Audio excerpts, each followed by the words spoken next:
පළාත් පාලන මැතිවරණ පළමු අදියර අවසන් වෙලා තියෙනවා. මැතිවරණය සාර්ථකව පවත්වලා ප්‍රතිඵල ප්‍රකාශයට පත් කරලා ගැසට් නිවේදන නිකුත් කරලා දැන් සභිකයන් කවුද කියන එක ගැන ස්ථිර භාවයක් ඇති වෙලා තියෙනවා. ඊළඟ වගකීම තියෙන්නේ පළාත් පාලන කොමසාරිස්වරයාට. 50%කට වැඩිය යම් පක්ෂයකට පළමු වටේම මන්ත්‍රී ධුර හිමි වෙලා තිබෙනවා නම් එම පක්ෂයට අයිතියක් හැටියට සභාපති ධුරය, උපසභාපති ධුරය, නගරාධිපති ධුරය, උපනගරාධිපති ධුරය පත් කරන්න පුළුවන්. එසේ නොමැති අවස්ථාවක පළාත් පාලන කොමසාරිස්වරයා විසින් ඒ පළාත් පාලන ආයතනයට ගිහිල්ලා ඒ සභිකයන්ගේ එකඟතාවයක් නැත්තම් ඡන්දයෙන් ඒ සභාවේ සභාපතිවරයා, උපසභාපතිවරයා, නගරාධිපතිවරයා, උපනගරාධිපතිවරයා තෝරාපත් කර ගැනීම කළ යුතුයි. තවමත් ඒ සඳහා නියමිත වේලාවන් ලබා දීලා නැහැ. ඒ සඳහා බලාපොරොත්තුවෙන් ඉන්නවා. කොළඹ මහනගර සභාව ඇතුළු සභා 175කට වැඩි ප්‍රමාණයක් මෙම අවිනිශ්චිත තත්ත්වයේ තිබෙනවා. එතකොට ඒ අවිනිශ්චිත තත්ත්වය තුළ ප්‍රජාතන්ත්‍රවාදීව සභිකයන්ගේ ඡන්දයෙන් හෝ එකඟතාවෙන් සභාපතිවරයාත් උපසභාපතිවරයාත් එසේ නැත්නම් නගරාධිපතිවරයා හෝ උපනගරාධිපතිවරයා පත් කරගන්න පුළුවන්.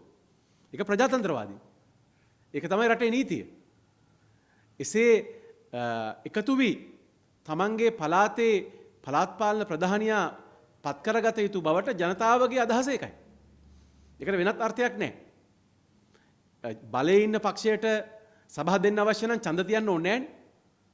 එහෙමනම් ජනාධිපතිවරයාට පාර්ලිමේන්තුවට ඒ පත්කිරීම කරන්න පුළුවන්. එහෙම කරන්නේ නැතුව ඡන්දයක් තියන්නේ ඒ පළාතේ ඒ සභාවේ ඒ ප්‍රදේශයේ ජනතාවගේ අභිමතය අනුව තමන්ගේ මහජන නියෝජිතයන් පත් කළ යුතු නිසා. ඒ නිසා අපි විශ්වාස කරනවා ඊළඟ සතිය ඇතුළත පළාත් පාලන කොමසාරිස්වරයා විසින් දෙන දින සහ වේලාවන් අනුව ඒ සභාවල සභිකයන් රැස් වෙලා තමන්ගේ සභාවට නායකත්වය සඳහා සභාපතිවරයෙක්, උපසභාපතිවරයෙක්, නගරාධිපතිවරයෙක්, උපනගරාධිපතිවරයෙක් පත් කරයි කියලා. ඉතින් අපිට විශ්වාසයක් තියෙනවා කොළඹ මහනගර සභාව ඇතුළු සභා රාශියක විපක්ෂය නියෝජනය කරන සභිකයෙක්ට පත් වෙන්න පුළුවන් නායකත්වය ලබා දෙන්න. අපි බලමු ඊළඟ සතිය ඇතුළත ඒ කාරණා තීරණය වෙයි. අපි පොදුවේ විපක්ෂයේ හැටියට විපක්ෂයේ පක්ෂ සියල්ලම පාහේ පොදු එකඟතාවයක් ඇති කරගෙන තිබෙනවා.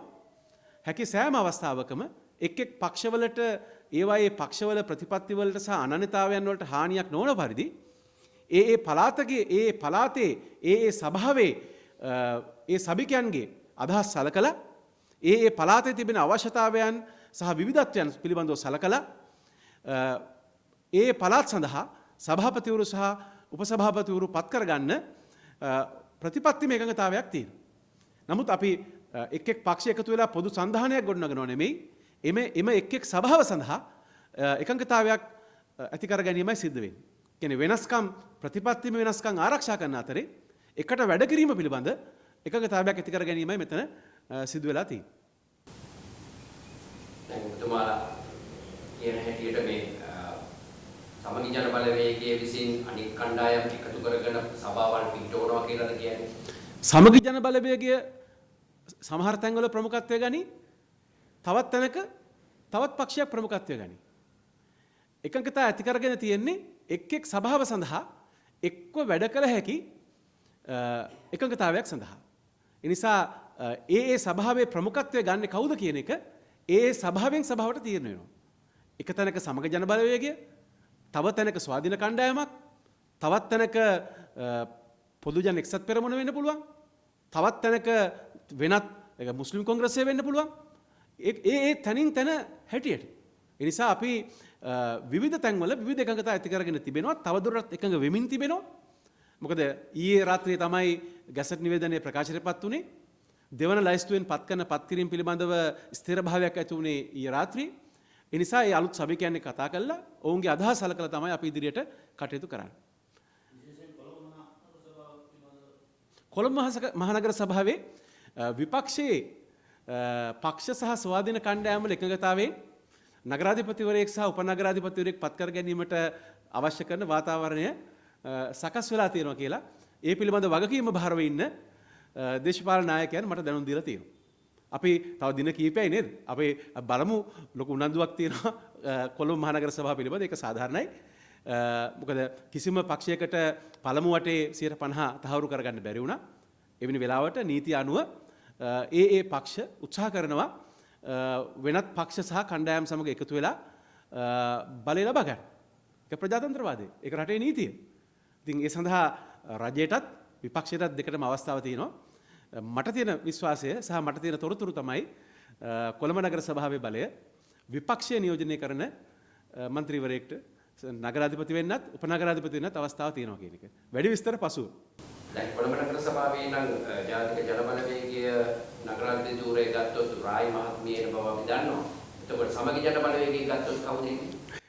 ඒ බව මට මේ මොහොතේ ඔබට කියන්න අයිතියක් නැහැ. ඒ කවුද කියන එක මට අවබෝධයක් තියෙනවා. මට උපදෙස් ලැබිලා තියෙන්නේ ඒ අවසාන එකඟතාවයන් පිළිබඳව මේක සියුම් තත්ත්වයක් ඔබ දන්නවා. බොහොම මේ මතු පිටින් විවෘතව ප්‍රජාතන්ත්‍රවාදීව සිදුවෙන ගණදනුත් මේ සිද්ධ වෙන අතර ඉතා නරක දේවල් යටිමට්ටමේ සිද්ධ වෙනවා. මේ ප්‍රජාතන්ත්‍රවාදී යයි කියන මේ මහජන මතයට ගරු කරනවා කියන මේ රජය කොළඹ විතරක් නෙමෙයි හැමතැනම විවිධ තනතුරු අල්ලස් යෝජනා කරමින් ඉතා නරක විදිහට කටයුතු කරන බව අපි දන්නවා. ඒ නිසා සමහර කාරණා මට ඔබට මේ අවස්ථාවේ කියන්න බෑ. මට විශ්වාසයෙන් කියන්න පුළුවන් විපක්ෂයේ පොදු එකඟතාවයට කොළඹ මහනගර සභාවේ බහුතර බලය හිමි වෙනවා.